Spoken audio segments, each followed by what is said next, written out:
Aqui não é nenhum outro lugar, senão o lugar onde nós marcamos um encontro com o nosso Senhor e Salvador Jesus Cristo. Nosso desejo é que ao iniciar amanhã a semana de labuta, de trabalho, de lutas e de tantos compromissos, né, que certamente cada um de nós temos, que possamos estar bem fortalecidos diante deste culto, onde já pudemos ouvir tantas canções, tantas poesias profundas, com letras que de fato trazem edificação para a nossa vida. Como faz bem para a nossa alma, né? Eu tenho necessidade absoluta do cântico. Quando eu não estou cantando nas minhas atividades normais, pelo menos eu fico assoviando, porque eu sinto necessidade de lembrar dessas músicas que nós cantamos aqui, como isso nos faz bem nas nossas atividades do dia. Hoje eu escolhi um texto bastante interessante, que eu acredito que todos vocês vão gostarem, porque fala de um assunto que, queira sim ou queira não, todos nós estamos literalmente comprometidos com esse tema. Vamos abrir nossas Bíblias. Aqueles que não possuem as suas Bíblias, não trouxeram, poderão acompanhar aqui na nossa tela. Lucas capítulo 14.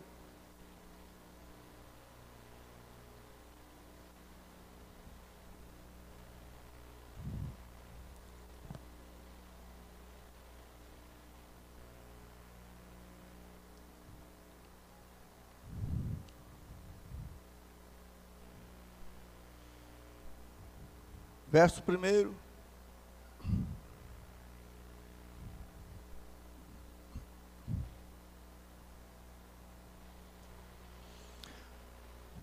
Revista e corrigida, fiel. Aconteceu num sábado que, entrando ele em casa de um dos principais dos fariseus para comer pão, eles o estavam observando. E eis que estava ali diante dele um certo homem hidrópico. E Jesus, tomando a palavra, falou aos doutores da lei, aos fariseus, dizendo: é lícito curar no sábado? Eles, porém, calaram-se. E tomando-o, curou e despediu, e disse-lhes: qual será de vós o que, caindo-lhe num poço, em dia de sábado, o jumento ou o boi o não tire logo? E nada lhe podiam replicar sobre isso. E disse aos convidados uma parábola, reparando como escolhiam os primeiros assentos, dizendo-lhes: quando por alguém fores convidado às bodas, não te assentes no primeiro lugar, para que não aconteça que esteja convidado outro mais digno do que tu, e vindo o que te convidou a ti, e a ele te diga: dá o lugar a este, ou então, com vergonha, tenhas de tomar o derradeiro lugar.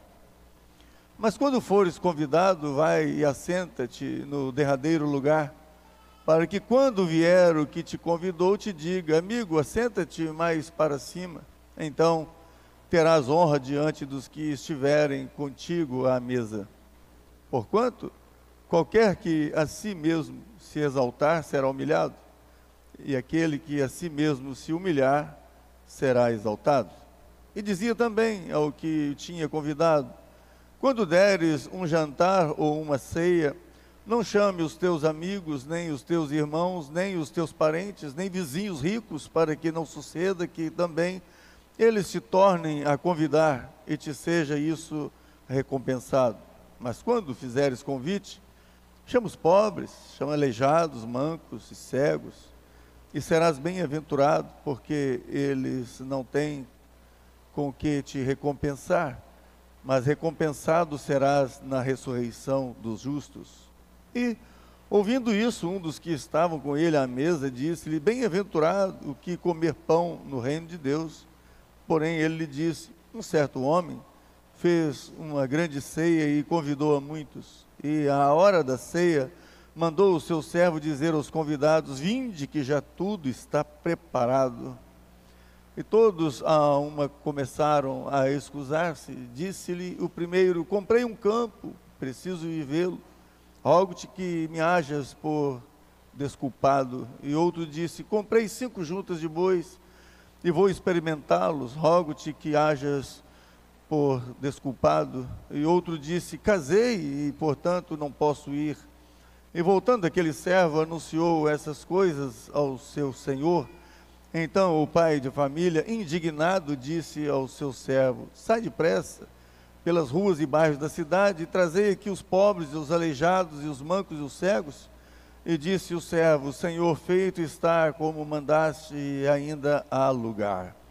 E disse o Senhor ao servo: sai pelos caminhos e atalhos e força-os a entrar, para que a minha casa se encha, porque eu vos digo que nenhum daqueles varões que foram convidados provará a minha ceia. Amém? Que leitura bonita, né, de se fazer, né? Não dá vontade nem de parar, dá vontade de ficar lendo, continuar o texto, porque, mais uma vez, o escritor sagrado aqui, ele faz aqui um registro a respeito desse ministério tão extraordinário que era o ministério do Senhor Jesus Cristo. A primeira coisa que me chama a atenção nesse texto é que Jesus, ele nunca negou a quem quer que fosse que lhe fizesse um convite, mesmo sabendo ele que às vezes determinados tipos de convite não era porque as pessoas tinham a sua presença como algo prazeroso para eles. Jesus não era bem quisto por uma boa parte da sociedade em que ele vivia. Já falei isso aqui algumas vezes e volto a repetir.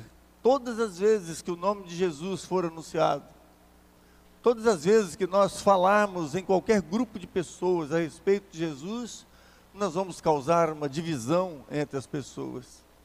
Haverão aqueles que desejarão ouvir mais sobre ele e vão lhe perguntar: fale mais um pouco sobre isso.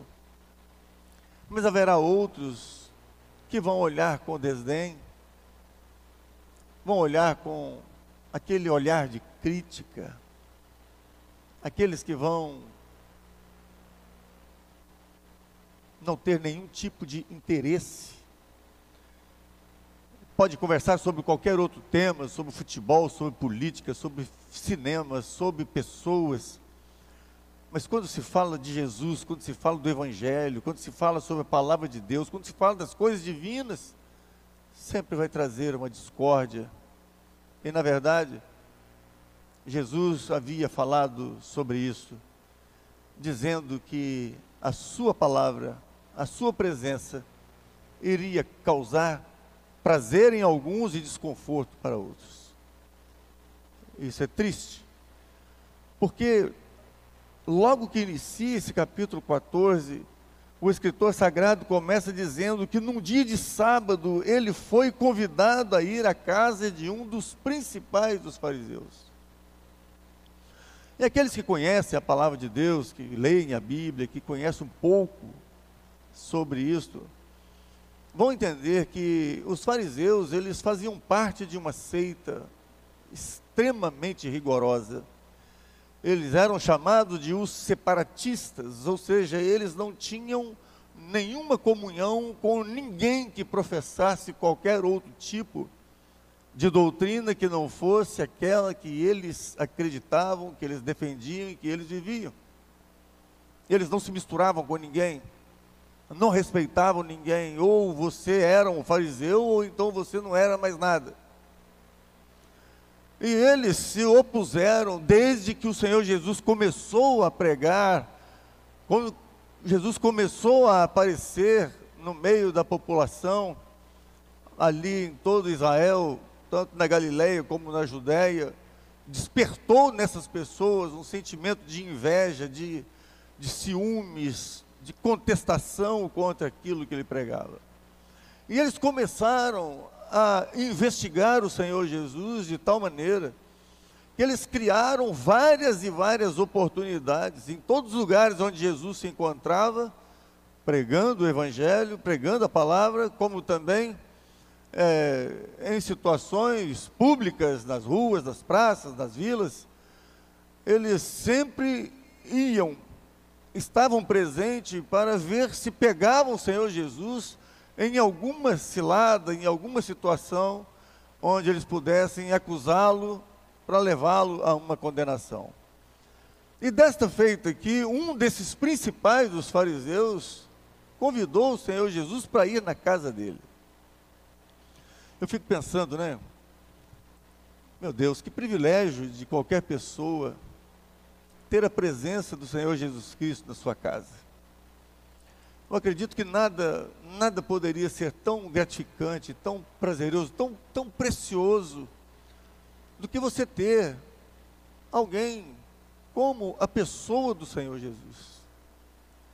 Uma pessoa que tinha uma palavra adequada para cada momento, para cada pessoa.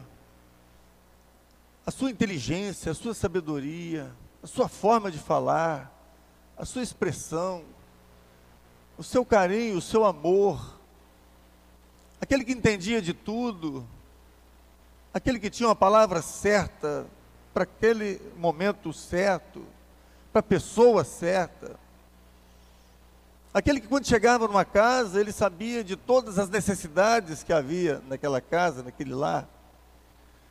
Jesus é aquela pessoa que ele preenche qualquer recinto, qualquer ambiente, com a sua presença. As pessoas ficavam esperando sair de Jesus algo, e uma coisa que me encanta na pessoa do Senhor Jesus, e daquilo que Ele é e que Ele faz, é que Ele sempre nos surpreende. Quando você pensa que Ele vai agir de um jeito, Ele age de outro. Quando você pensa que Ele vai fazer da mesma forma, Ele faz de uma forma diferente. Assim é Jesus. Mas olha que o interesse dessa pessoa que o convidou não foi um interesse de ser beneficiado pela presença dele, pela paz que ele possa promover, pela alegria interior, pela organização que ele faz na vida de qualquer pessoa. Mas o interesse era outro. Olha só, e eles o estavam observando. O que esse fariseu fez? Ele criou um clima apropriado.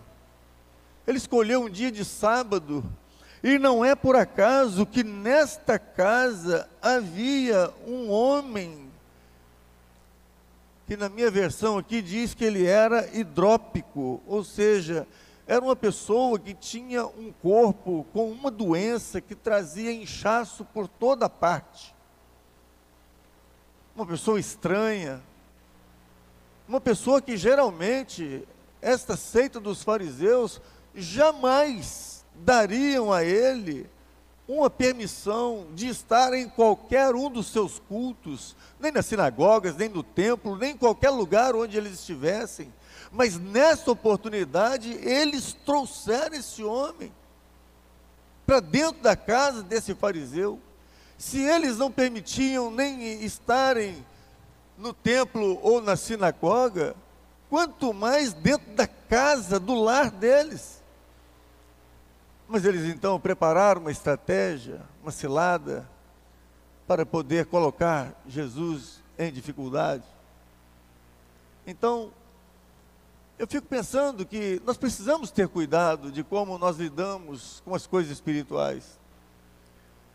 Nós precisamos ter cuidado quando nós lidamos com a palavra de Deus, quando estamos diante de um culto, quando estamos diante da presença onde o nome do Senhor Jesus Cristo é propagado, é falado, onde sentimos a presença de Jesus. A Bíblia diz que onde estivesse 2 ou 3 reunidos, o próprio Jesus registrou isso, onde estivesse duas ou 3 pessoas reunidas em seu nome, Ele estaria no meio.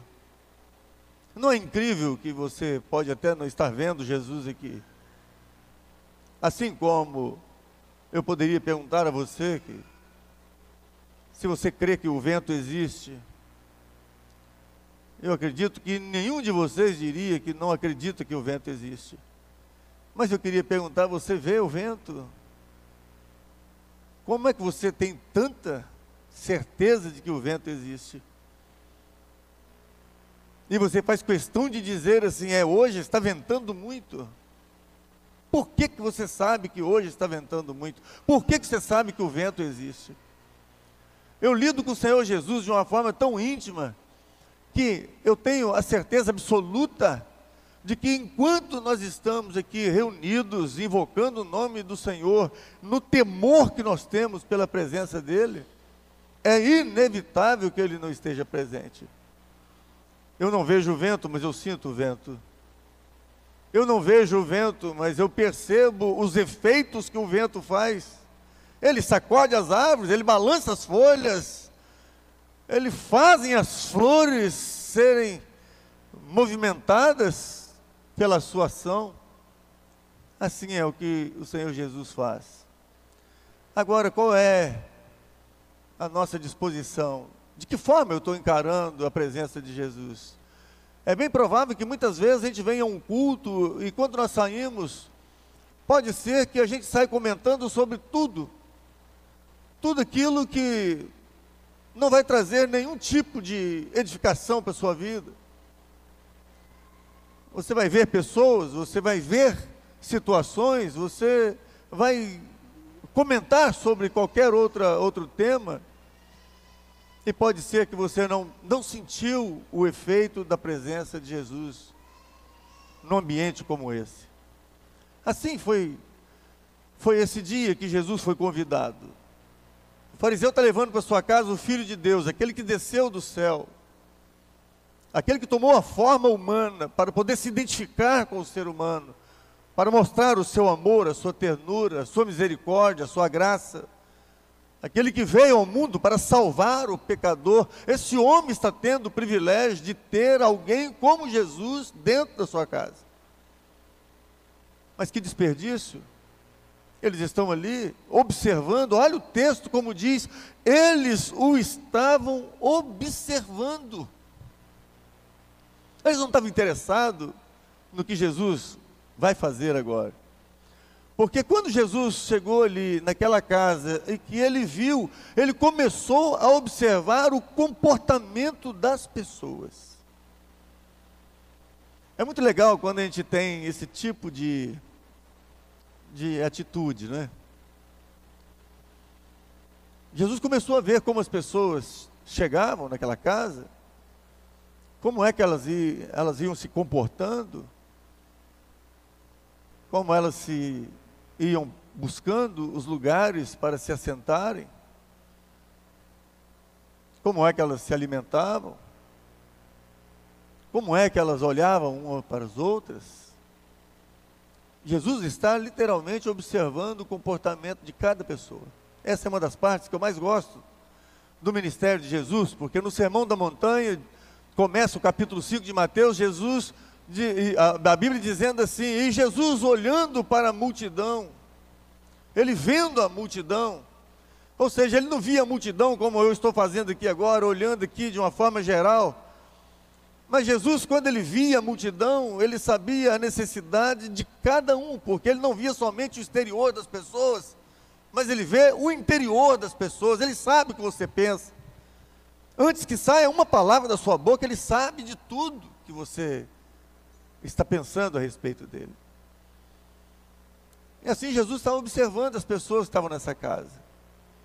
E ele observou que entre elas havia um homem que certamente estava ali humilhado, cheio de dor, certamente foi tirado de algum lugar lá, escondido, talvez lá no canto da sua casa, num compartimento lá onde as pessoas evitavam de chegar perto dele, porque era uma pessoa que devia ser fisicamente horrível por causa de tanto inchaço que ele tinha em todo o seu corpo.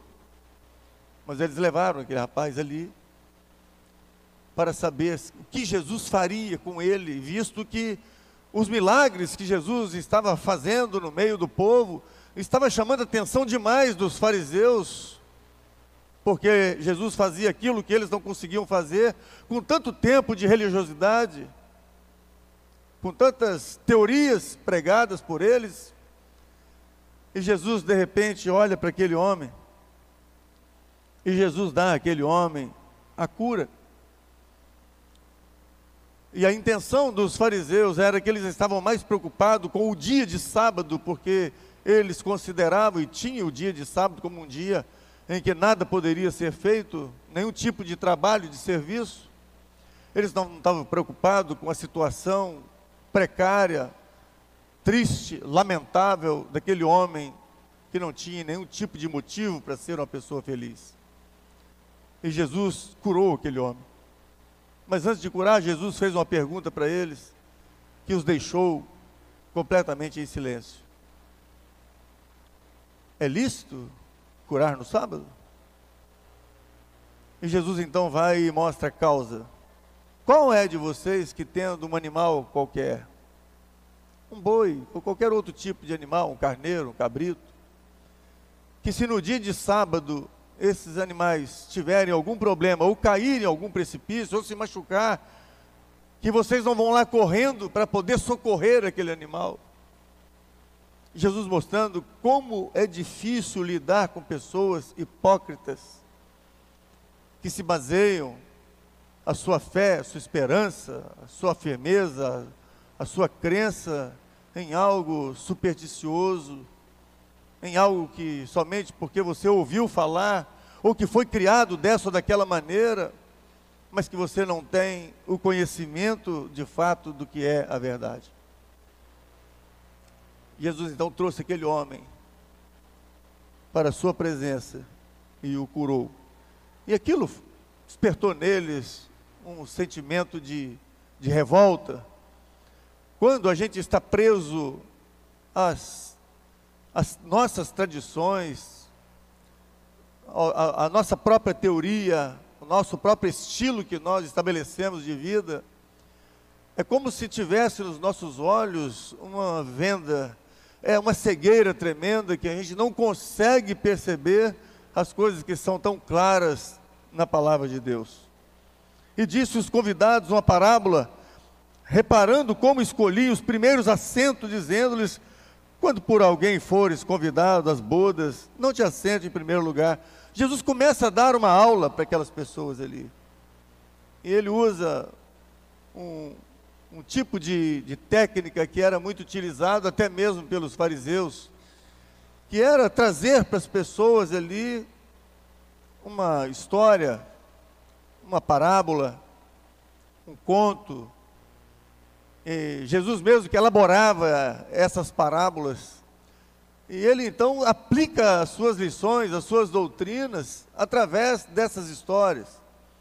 Então ele traz à tona ali algo que estava acontecendo ali dentro, contando essas histórias, como as pessoas que chegam em determinados lugares, e elas vão logo procurando os primeiros lugares para poder se assentar, para ficar mais à vista, mais perto.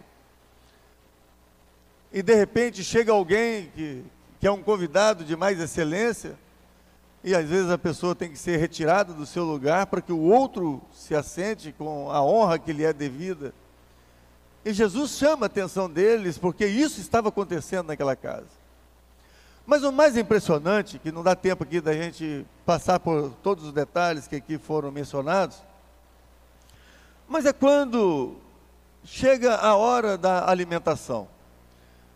Na nossa introdução, quando eu disse que o tema de hoje seria muito importante, porque ele tem tudo a ver comigo e com você, porque quando se fala de alimentação, nós estamos falando de algo que nenhum de nós podemos viver sem nos alimentarmos.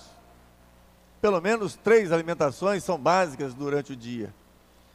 E é uma das coisas que eu mais aprecio, quando a gente está em um grupo grande de pessoas, quando chega a hora da alimentação. Sempre tem alguém que diz assim: oh, chegou a hora. E é impressionante que a pessoa que chama, ou então que bate lá um sino, ou que tem algo que vai alertar que chegou a hora da refeição, Não precisa falar mais do que 2 vezes ou 3 vezes. Logo, logo as pessoas se levantam e vai para a fila para poder se alimentar. Essa necessidade é incrível. Uns até fura a fila. Né? Tem uns que já tem uma técnica de fazer isso.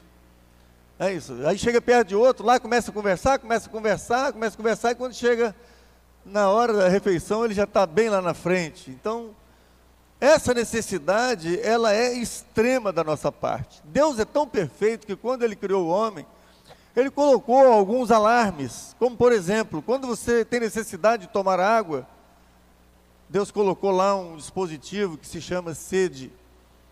Sua boca fica seca, você tem uma necessidade, você diz, nossa, eu estou morrendo de sede. Então chegou a hora de tomar a água. Quando você tem alguma infecção qualquer no seu organismo, Deus colocou lá um sistema que nós chamamos de febre. Ou seja, a febre está dizendo que alguma coisa está errada dentro de você. Então você sabe que você precisa procurar recursos, porque você está com alguma infecção, com alguma inflamação qualquer, e você tem que se preocupar com isso. A fome é um dos sinais que Deus colocou para a gente, que é hora de alimentar.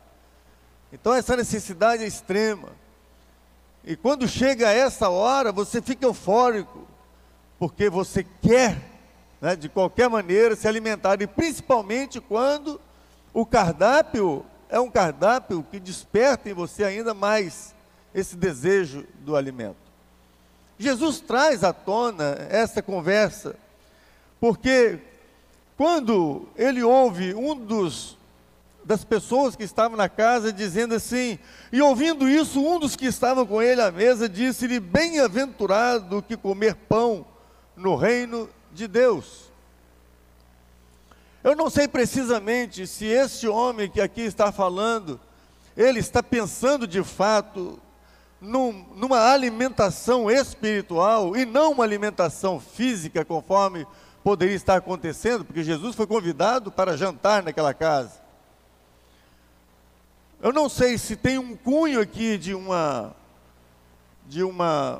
colocação aqui sem sentido espiritual, mas isso despertou no Senhor Jesus a trazer para eles uma parábola bastante edificante. Porque ele diz assim, porém, Jesus lhe disse, um certo homem fez uma grande ceia e convidou a muitos. E à hora da ceia, mandou o seu servo dizer aos convidados, vinde, que já tudo está preparado. Então, se você colocar aqui no sentido literal, você está numa festa, você é convidado, e você chega lá, tem aquela mesa imensa, e com um cardápio repleto de coisas gostosas, comidas variadas, e você com bastante apetite. E você recebe esse convite, além de ter sido convidado para ir à casa, mas você recebe o convite que agora chegou a hora de você apreciar toda aquela comida. Para mim é um dos melhores momentos da nossa vida, é a hora da refeição.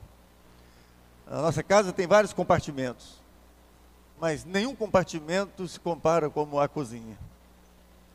Eu acho que tudo é bom na nossa casa, mas a hora que a gente se senta em volta da mesa, com a família, com as pessoas que você gosta, e que você vai compartilhar da comida, para mim é algo simplesmente sagrado. É por isso que nós temos o hábito sempre de agradecer a Deus por essa oportunidade. Porque vivemos num mundo onde existe tanta miséria, tanta fome, e nós vivemos ainda numa condição de poder escolher que tipo de comida, qual o cardápio que a gente quer comer. E muitas vezes a gente nem aprecia tanto como deveria apreciar a comida. Porque às vezes estamos comendo um cardápio aqui já pensando em outro tipo de alimento, né? E às vezes a gente comenta isso na mesa, quando a gente fala assim, mas eu estou comendo aqui esse franguinho aqui, frito e tal, mas, nossa vida, um churrasco, né? Uma picanha, um alcatra, né? Estamos comentando sobre outra comida. Não temos tempo nem de, às vezes, apreciar melhor a comida que está ali. Jesus está falando aqui de uma alimentação diferente.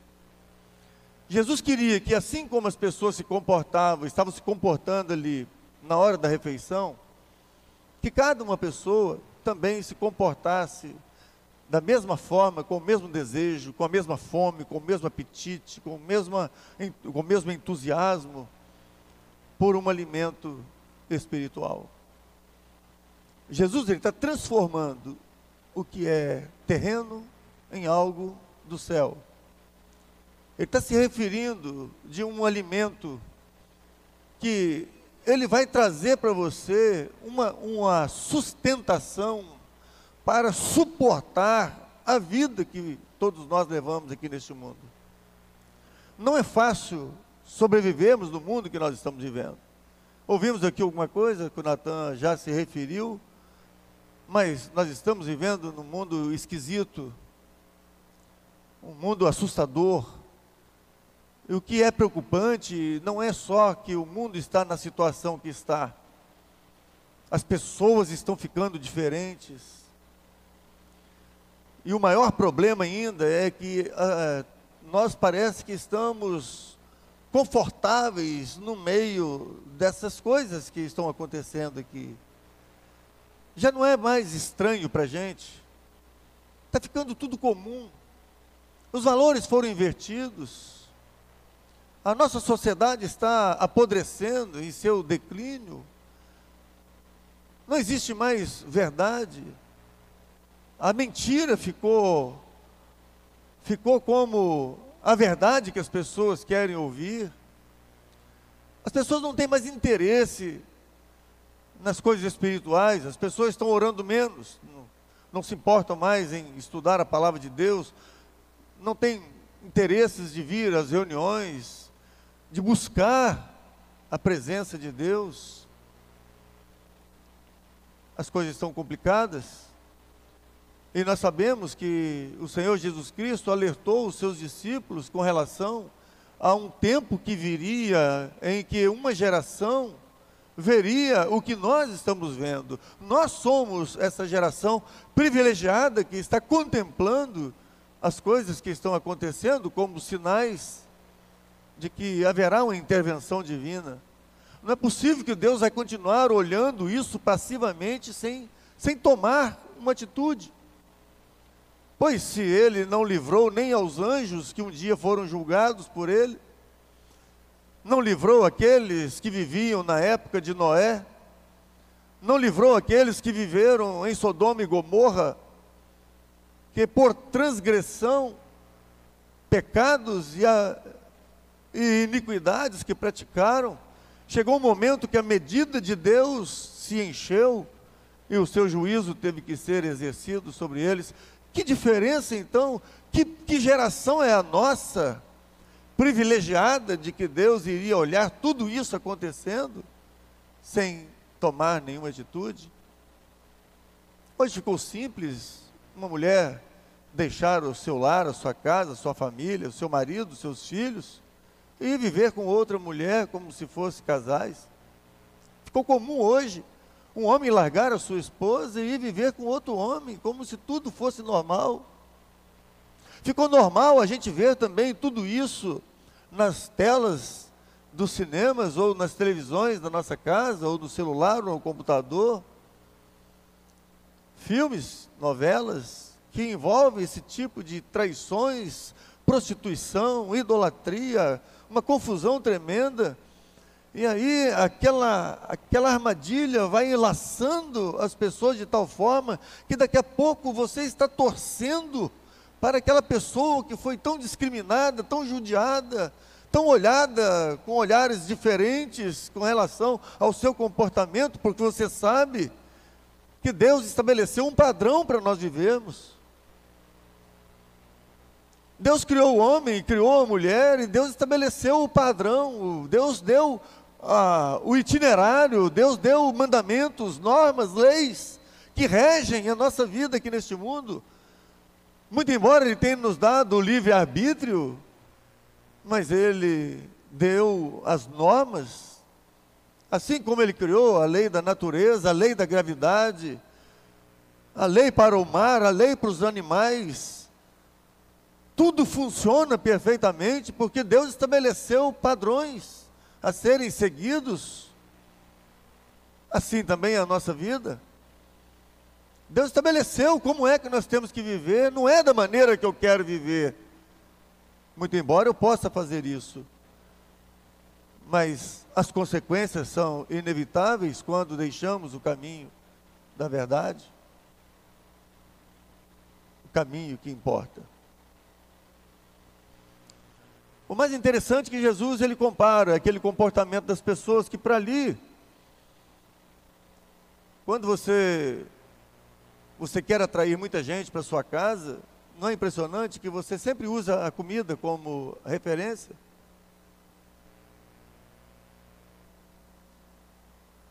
Não é, Paulo Vitor? Às vezes que você tem me convidado, é sempre assim: ô Luci, vai lá em casa lá que nós vamos fazer um cafezinho, nós vamos fazer isso, vamos fazer aquilo. Você quer atrair pessoas, você fala assim: ó, vai lá em casa lá que nós vamos fazer um churrasco.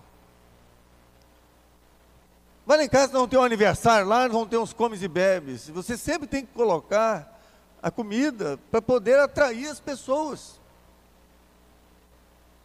Eu me lembro do meu irmão caçula, que quando minha mãe falava assim: olha, é hora de ir para a reunião, hoje tem reunião. Aí meu irmão perguntava assim: vai ter bolo? E Jesus está vendo aqui que para ir à casa desse homem lá, porque ia ter um jantar, até mesmo pessoas que não eram convidadas se sentiam a necessidade de ir, porque haveria ali um jantar. Mas Jesus então aproveita isso e traz para o lado espiritual. Ele diz assim: olha, um chefe de família, ele está se referindo ao próprio Deus, ao próprio Pai. Ele decidiu fazer um jantar. E ele então externou o seu convite. Olha só que coisa linda. E a hora da ceia, porém, lhe disse: um certo homem fez uma grande ceia e convidou a muitos. E a hora da ceia mandou o seu servo dizer aos convidados: vinde, que tudo está preparado.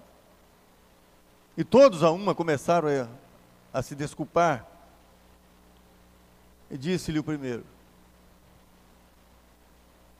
Nós temos aqui 3 exemplos de pessoas que elas estão representando aqui o comportamento das pessoas do mundo inteiro. Aqui Jesus está usando apenas 3 para resumir como é o comportamento de todos. Ele está dizendo assim: olha, a hora é agora. Então vem todo mundo. Você pode ver aqui que ele não disse o número de pessoas, ele convidou a muitos.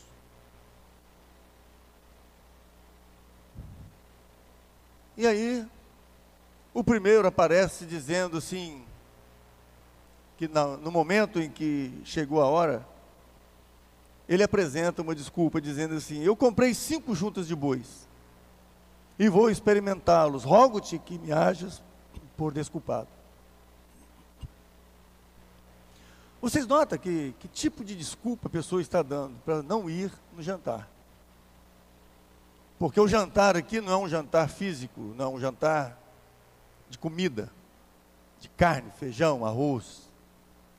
É um alimento para a alma, que é onde estão as maiores necessidades nossas. As maiores necessidades nossas não são no campo físico, porque todas as vezes que nós nos alimentamos, logo estamos com fome novamente. Agora, o alimento espiritual é aquele que vai te dar sustentação para a vida eterna. Não é uma alimentação somente para um momento, mas é uma alimentação que vai colocar você dentro do padrão para a eternidade. É a sua alma, é o seu interior, é a sua mente, é o seu cérebro. É o que você pensa, é o que você vai falar. Chegou a hora, Jesus está convidando, venha se alimentar disto, porque é isto que vai fazer a diferença na sua vida.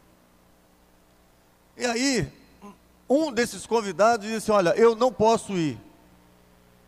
Eu não posso ir porque eu comprei 5 juntas de boi. Eu fico pensando, meu Deus, esse homem teria tantos outros dias para experimentar essa junta de boi. E ele quer experimentar essa junta de boi, ou seja, fazer o seu arado, trabalhar na sua terra, logo no dia em que ele foi convidado para esta refeição. E ele pede desculpa. Ele está dizendo assim: olha, fala para o seu senhor, o dono da casa, que eu não vou, porque eu vou trabalhar hoje. Eu vou experimentar as 5 juntas de boi.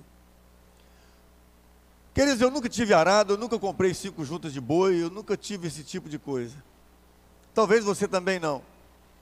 Talvez não seja essa a sua desculpa de não se importar, de não se interessar mais pelas coisas de Deus, pela pessoa do Senhor Jesus Cristo, pelo conteúdo que Ele tem para nos oferecer como alimento espiritual. Talvez você não tem bois para poder dizer que está tão ocupado com os seus bois para arar a sua terra, que você não tem tempo para as coisas divinas. Mas você tem muitas outras coisas que você coloca nas juntas de bois para não poder fazer o que deveria fazer. Você já notou quantas desculpas você já deu na sua casa? Às vezes alguém da sua casa queria que você viesse a uma reunião e você sempre coloca alguma situação para dizer por que você não quer fazer aquilo.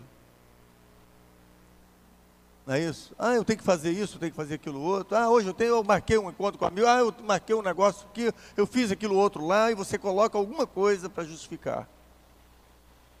Ter coisas, ter posse, possuir coisas, pode ser obstáculo para você servir ao Senhor. Mas aí Jesus apresenta um outro, que diz assim: ah não, eu pulei até falei o segundo aqui, mas vamos falar o primeiro então. Eu comprei um campo e preciso ir vê-lo, rogo-te que hajas por escusado. Essa parte aqui eu acho bastante interessante, né? Porque comprar terras é uma coisa que encanta qualquer um de nós. Ou um terreno, ou uma chácara, ou um sítio, ou uma fazenda. E as pessoas, quando adquirem uma propriedade assim, ela fica encantada com isso. Porque um dos maiores prazeres que a pessoa tem é pisar na sua terra e dizer assim: puxa vida, eu agora tenho uma terra, eu tenho uma propriedade. Agora eu vou construir, eu vou plantar, e você começa a fazer uma porção de planos. Vou construir uma casa aqui, vou fazer um lago ali, vou fazer uma nascente aqui, e aquilo te toma por completo, ao ponto de você se tornar um escravo daquilo que você tem. É isso que o rapaz está fazendo aqui. Viajei uma certa ocasião para Rondônia, e aí fiquei lá sexta, sábado e domingo, pregando num encontro lá, e na segunda-feira, das pessoas ali da igreja me convidou para poder ir para a casa dele. Olha para casa, que nós vamos matar um boi, vamos fazer um churrasco, vai conhecer minha propriedade. E chegando lá, ele montou lá, ele falou assim: para andar na minha propriedade não dá para andar a pé não, tem que ser de cavalo. Aí preparou lá um cavalo lá, para a gente andar. E num determinado momento em que nós estávamos caminhando lá no pasto, onde havia muitos bois, ele falou assim: agora desce um pouquinho, assim, para você ver que coisa linda isso aqui. Uma época chuvosa, o pasto estava tão alto, que quando eu desci, uma bota que ele me emprestou lá, o pasto vinha acima do joelho. Aí teve uma hora que ele falou assim, está vendo aqui, Lúcia? Aí ele deu uma baixadinha assim e falou assim, olha só para você ver assim, aquele plano. Colocou a mão assim por cima dos olhos. Disse assim, tem hora que me dá vontade de ser como um boi, para sair comendo esse capim de tão bonito, de tão verde que está. Eu fiquei pensando o seguinte, pois é, ficamos lá 3 dias, sexta, pregando o evangelho, sábado, de manhã e à tarde, domingo 3 vezes no domingo, por ser um congresso. Eu não vi sequer aquele homem comentar qualquer coisa a respeito de tudo que foi feito espiritualmente naquele congresso. E eu fiquei pensando, meu pai, se esse homem tivesse esse desejo que ele tem de comer capim igual boi, se ele tivesse pelas coisas espirituais, como seria a família dele? Porque eu pude perceber que os filhos, nenhum deles seguem, nenhum deles tem interesse. A família é completamente descontrolada e desordenada. Mas a terra, a propriedade, semelhante a este homem que está dizendo aqui, olha, eu não posso ir, porque eu comprei uma terra, eu comprei uma propriedade, e eu tenho que viver por ela e com ela. Meu prazer é a minha terra. Mas desculpa, mais esfarrapada ainda é o terceiro, que ele diz que ele não podia ir porque ele se casou naquele dia. Eu não sei nem o que pensar a respeito disso.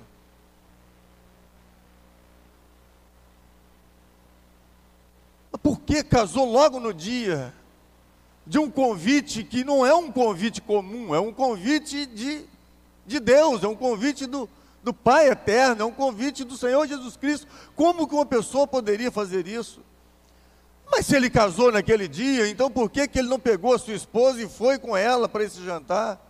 E deixava a lua de mel para outro tempo, para outro dia, para outra semana?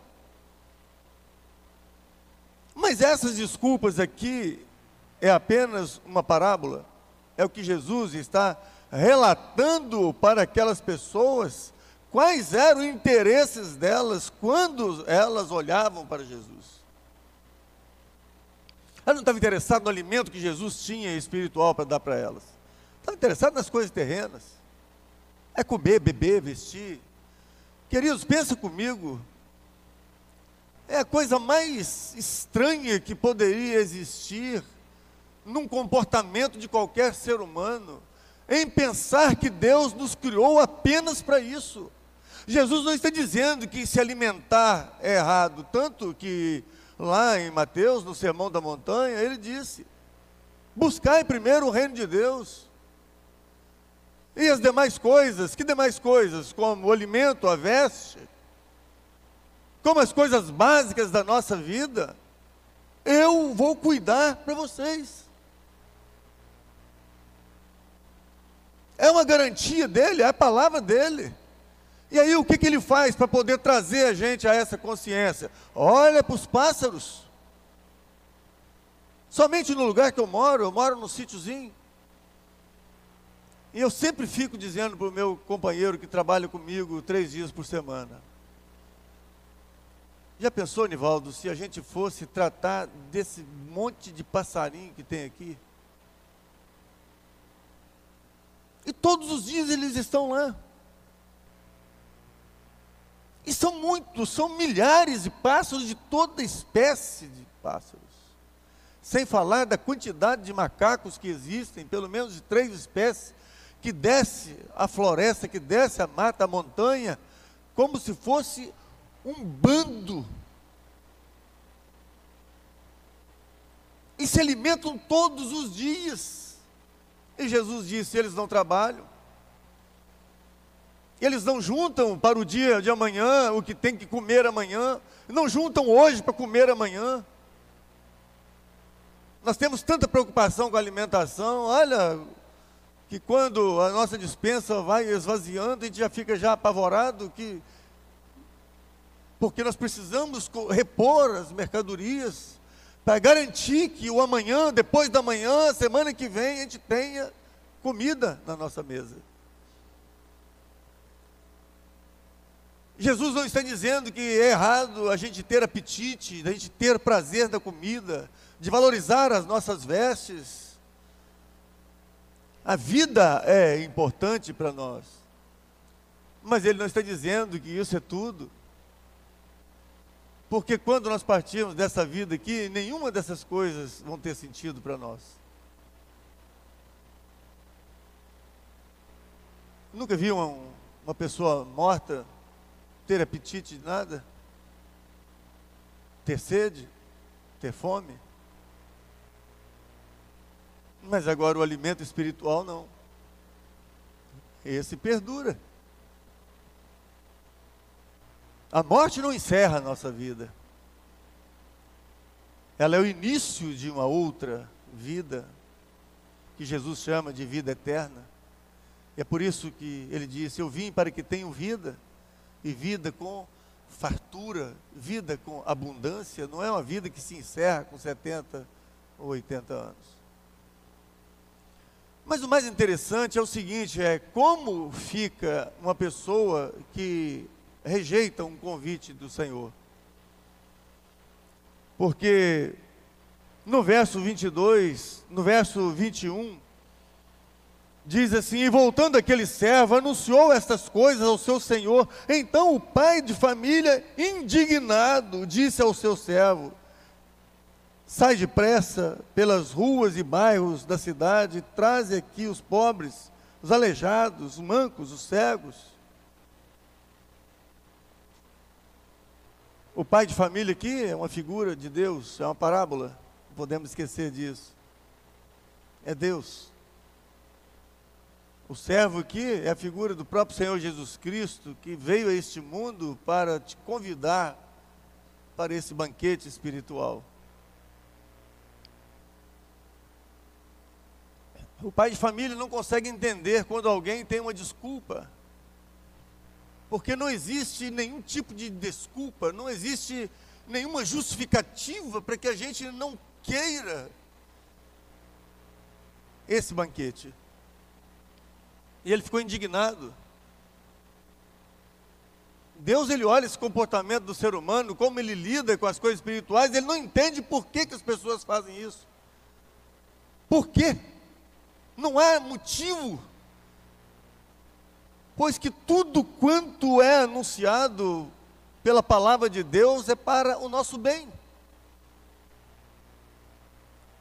Não há nada aqui que poderíamos ler que é para o seu prejuízo. Ah, mas é tanta exigência, é tanto isso, é tanto aquilo. Mas é para te proteger. Não é assim que você faz com seus filhos? Não pode, não pode, não faça, não vai. Vem por aqui, não faça isso, não anda com essa pessoa. Fique aqui perto de mim. Não é assim que você faz? É assim que Deus faz com a gente. Não transgrida, não peque, não vá para a prostituição, não adore outro Deus que não seja a mim. Honra o teu pai e a tua mãe.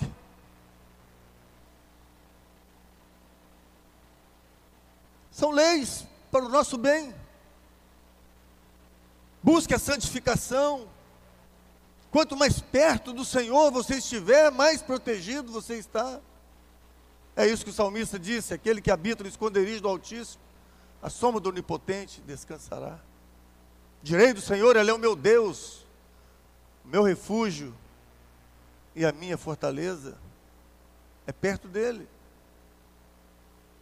Ele ficou indignado, mas ainda ele apela novamente, dizendo: mas ainda há lugar.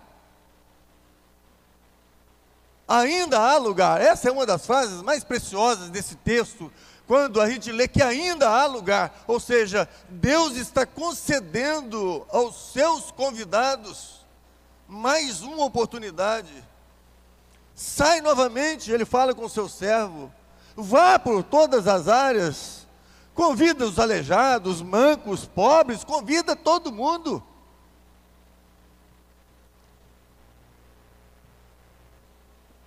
Essa expressão aqui,